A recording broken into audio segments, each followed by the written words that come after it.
Hey y'all, I'm Elisa, the Scrappy Wife behind ScrappyWife.com, and I'm super excited to get set up in my faith planner for the week. Let's go.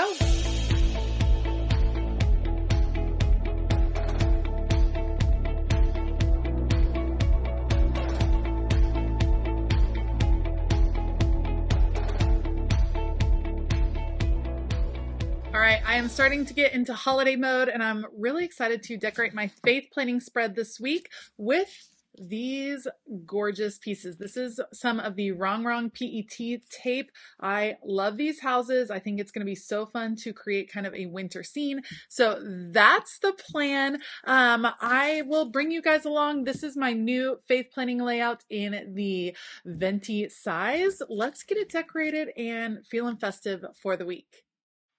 How absolutely dreamy are these little houses? I love that there are so many of them because you can do a pretty cool detailed scene or spread and have a pretty wide variety of houses. So here's what I'm going to do. In the boxes that are part of the spread, that is generally where I write the scripture references for what I am going to be studying that particular day, what I'm reading, things like that. So I need just a little bit of writing space, not a ton. And so that's where I'd like to kind of focus my decor on these particular spreads. And so I decided I'm going to do this kind of cascade of houses down the spread, and each house is going to have these icy blue florals with them, which definitely give the winter feel. I happen to love the icy blue color. It was one of my wedding colors, so it brings back fond memories, and it definitely gives me all the winter feels and all of the holiday feels without going full on red and green. It's like the hint that the holidays are upon us, and I am definitely excited for the holidays. So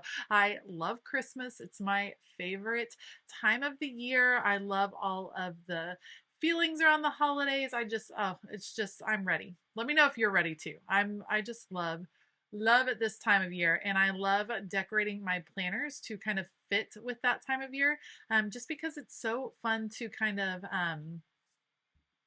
it's fun to embrace all of the holiday feels. And then it's fun in January to do something totally different. It's the same with my house. I'm all about all of the decorations come November. And then when Christmas is over, I'm the kind of person that takes them all down, like super fast takes them all down.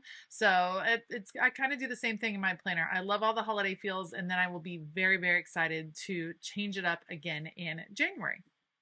I am intentionally being careful not to take up much writing room. So I take notes every morning as I do my Bible study, just a few notes here and there to help me focus in. I find when I don't take notes in the mornings, I just skim read and I go really fast, and it's almost like just going through the motions. And the physical act of sitting down and writing a few sentences about what I'm reading helps with my comprehension, helps me slow down, and helps me focus in my daily Bible study. The venti size, or the larger size of the faith planner, gives me plenty of room for the notes that I'm looking for. I actually do a smaller size faith planner, which I would call the grande size, the 7 by 9 1/4, which is equivalent to the classic size in the happy planner. I use that for illustrated faith studies because those are so in depth. I'm in one lesson for an entire week. For this one, I'm doing different scriptures every day. In 2024, I'll be doing reading the Bible through a year. And so it'll be different scriptures every day. This will be hitting the highlights, but it still gives me plenty of room to take the notes, which is why I kind of prefer the big size. Let me know which size of faith planner you like to use more often. I've heard a lot of people that really do enjoy the larger size, but it's not very portable. That's the other thing. If you are bringing this to and from church, a large size faith planner, the venti size, the big size from the happy planner, those tend to get big and a little heavy, so they don't travel quite as well. This planner stays in my study area. It stays in my faith cart. It's ready to go when I'm ready to study in the morning. So I don't really worry about it getting super big or heavy or anything like that. Now, in previous planners, I have really not used this top section at all. I've used it purely for decoration. And when I was designing my faith planner, I started thinking about some of the things that I wanted to work on in my faith discipline each morning. And one of those was prayers and making sure that I'm hitting specific things that I wanted to pray over.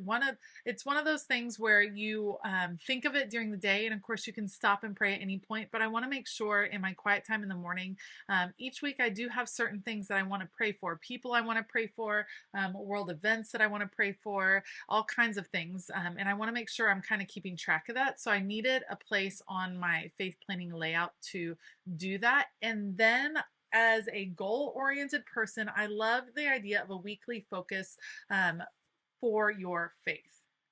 And that could be focusing on a particular discipline of faith. It could be focusing on a particular concept. It might even be focusing on a particular part of the Bible, or, listening to a particular sermon series. I just thought it would be good to write down, to physically write what my focus was for the week, and then to see what God would do through that focus throughout the week. So that means I do have plans to use this section more than I have in the past, which means I don't get to decorate quite as much.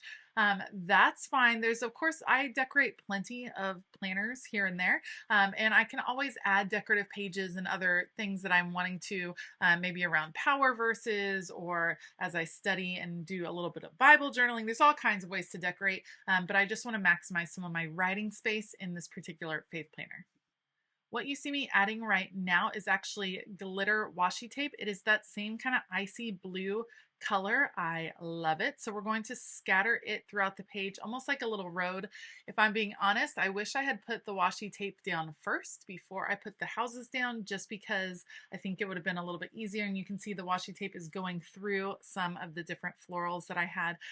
It doesn't bother me. I like what it looks like in the end. And I love the use of washi tape. There's space between each day of the week that kind of allows for decor, allows for washi tape to fit in. And I feel like it's a really good way on a horizontal spread to bring color across the page. Love using my washi tape for that. So we're just going to scatter this around, and then you're going to see me come back with my craft knife. I don't like the blunt end of the washi tape. I decided I really wanted it slanted, so I'm just going to come back with a straight edge and my little craft knife and kind of slant all of the ends just to soften them ever so slightly. The last thing you will see me do after I finish working with this washi tape is take a silver pen and add a little bit of doodle detail, little stitching detail around some of the boxes, just for an extra little touch. And that's going to be it for this faith planner spread using these gorgeous PET tapes from Rongrong. If you like this video, please give it a thumbs up. Consider hitting that subscribe button as well as the bell notification button. I will link the supplies I use down below, including this faith insert that's available over on my website, and all of these beautiful tapes from Rongrong. If you use my affiliate link from Rongrong, it actually saves on your order. So it'll automatically apply at checkout. So make sure to use that link down below to save a little extra. I'd like to give a huge shout out to all of my Patreon family. It's just the best community over there, and we would love to have you join us. Find out more about Patreon using the link down below, and you can sign up for a free trial today. All right, I hope that you have a fabulous day, and as always, keep it creative.